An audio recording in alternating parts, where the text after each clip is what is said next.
আজকে সকালটা একটু অন্যরকম। বিনা অ্যালার্মেই ঘুম ভেঙে গেল, কারণ আজ একটা বিশেষ দিন। আজকে আমি আমার বাড়ির সবাই মিলে ঘুরতে যাচ্ছি। কোথায় যাচ্ছি সেটা এখনই বলবো না, কিন্তু একটু সাসপেন্স থাক। আর সেই কারণেই বেরিয়ে পড়েছি বিরাটি থেকে যাদবপুরের পথে।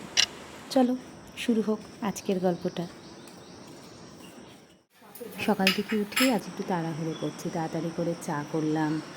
এবার তাড়াহুড়ো করে জামা কাপড় গোছাবো, মানে সাজগোজের জিনিসও ঠিকঠাক করে নিতে হবে, তো সেজেগুজে যেতে হবে, তো বোঝোই। তো সেগুলো তাড়াতাড়ি করছি, মানে কতক্ষণে বেরোবো, মনের ভেতরে একটা তাড়া কাজ করছে এক প্রকার। বাড়ি থেকে বেরিয়েই ট্রেন ধরে মেট্রো চড়ে ছুটে চলেছি। একটা না এক একটা স্টেশন যাচ্ছে, আর মনে হচ্ছে কতদিন পর সবাই মিলে একসাথে বেরোচ্ছি। বাড়িতে ঢুকতে ঢুকতেই গেটের সামনে থেকে শুনতে পাচ্ছি মা শাঁখ বাজাচ্ছে। এই ফিলিংসটা না একটা অন্য রকম। আমরা যারা বাড়ি থেকে বেশ কিছুটা দূরে থাকি, এই ছোটো ছোটো জিনিসগুলো একটা অন্যরকম ভাইবস দেয়। এই দেখো সবাই এখানে যাওয়ার জন্য রেডি, সব ফাইনাল টাচ আপ চলছে। ব্যাস পৌঁছে গেলাম একটা অটো ধরে সোজা বাসজনি মেট্রো। ইঞ্জিনিয়ারে আমরা টালিগঞ্জ দিয়ে যাই, কিন্তু আজ বাসজনি দিয়ে যাচ্ছি। এখানে সবাই মিলে ওয়েট করছি। অ্যাকচুয়ালি ওয়েট করছি আমার দাদি, মানে আমার পিসির জন্য। আর আমার বাবা বোন আসছে না দেখে কিন্তু খুবই, মানে কতক্ষণে আসবে আর কি। আসলে সবাই মিলে কোথাও যাওয়ার না, এটাই একটা আলাদা ব্যাপার। এটা না বলে বোঝানো যাবে না। ব্যাস দাদি আসা মাত্রই দাঁড়িয়ে পড়লাম একদম টিকিটের লাইনে। আর এই যে আমার ছেলে আর দাদি, ওদের একটা না আলাদা বন্ডিং আছে। এটা না ঠিক তৈরি করে দেওয়া না, এটা ওদের দুজনের জন্য আসে। আর এটা এটা এই ব্যাপারটা আমরাই কেন, আমার বাড়ির সবাই খুব আমরা এনজয় করি। ওরা অদ্ভুত রকমভাবে দুজনকে ভালোবাসে। আজ আমরা সবাই মিলে একসাথে বেরিয়েছি। এবার বলি কোথায় যাচ্ছি। আসলে আমরা যাচ্ছি আমাদের এক আত্মীয়ের বাড়ি গৃহপ্রবেশ।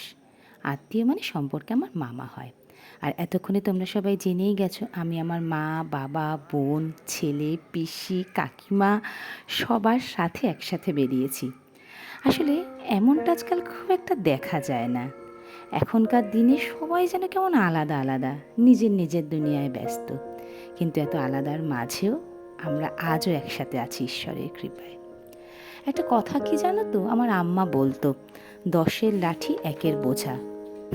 সেই কথাটাই আজও আমরা সকলে মর্মে মর্মে উপলব্ধি করি। আর তাই বোধহয় আমরা আজও একসাথে। মামার বাড়ির গৃহপ্রবেশ মানে নতুন অধ্যায়ের শুরু। আর সেই নতুনের মাঝেই দেখা হয়ে গেল বহু পুরনো মানুষের সাথে, যাদের সাথে প্রায় 15-20 বছর পর মুখোমুখি হলাম। ভাবতে অবাক লাগে, সময় কত নিঃশব্দে পেরিয়ে যায়। কিন্তু চোখে চোখ পড়তেই মনে হলো, আরে কালকেই তো শেষ দেখা হয়েছিল যেন। এইভাবেই হাসি মজা গল্প খাওয়া দাওয়া সব মিলিয়ে আনন্দ করে কেটে গেল গোটা একটা দিন। এইটুকুই তো বেঁচে থাকার রসদ, এইটুকুই তো জীবনের থেকে পাওয়া। আজকের দিনটা আমার কাছে একটা মেসেজ, যে আমরা চাইলেই এখনো একসাথে থাকাটা বাঁচিয়ে রাখতে পারি। আর এই মূল্যবোধটাই আমি আমার ছেলেকে দিয়ে যেতে চাই।